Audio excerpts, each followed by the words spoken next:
ganun yun. Ito. Okay. Paano? Parang sa aeroplano, dali, paano? Ito nga mama sa dulo para hindi naaangat yan. Pero mamaya na pala para makain mo sa simili. Magdilit ko siya musugot. Ay na lang. Kabalo na lang po. Kabalo sa mulang uy. Anak na lang sa sari. Pwede siya magpakuli pa makuha. Sige. Manag, guys. Anak niya mga dala, ma'am. Kana na, ma? Okay na. Pinira tayo niya dala. Sige, mag-orient lang ko kadali. Na yung ticket mo. Oo, record natin orient para alam. Sige. Kana, ma-orient lang ko kadali. Na naman mo tanan ba? Ana, okay. Good morning. Maayong bunta ba?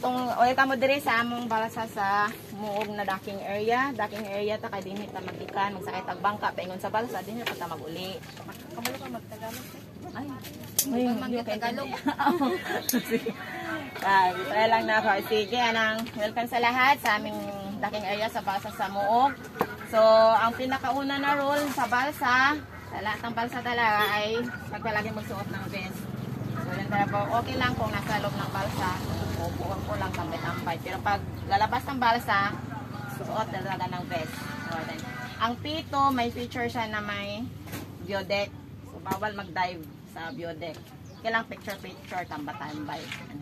Dayon, yung basura natin, ipunin lang kasi sila botman na ang kukuha mamaya. Dayon, may kapitbahay tayo doon. May ibang balsa, so bawal ang lumipat sa balsa. Lagi lang sa, kung saan kayong balsa, doon lang talaga. Dayan, alang, may portalit doon, pwede nyo gamitin kung may gusto pang bawas. Assist na tayo sa Portman kami. Kung nagpanda siya kapag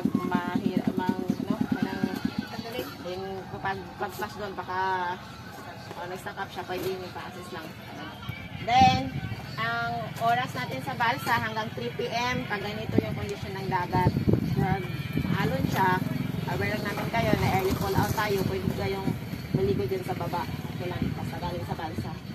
Then, naman yung mga batang dako-dako naman siya, pwede naman siya sila, para comfortable din kayo, doon lang sila sa mini pool. Ayun yung sa muna. Pero kung gusto silang maglangay sa labas ng balsa, ay assist natin sa hindi sila makapunta sa malayo. Then, since free kayak, ingatan na natin yung kayak. Hindi natin ibabangga-bangga sa mga tao at sa kawayan. And ingatan lang yung sagwan. Kahapon na wala yung sagwan namin. Hindi nagsabi yung guest.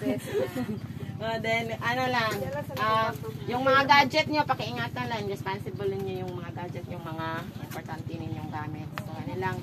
So,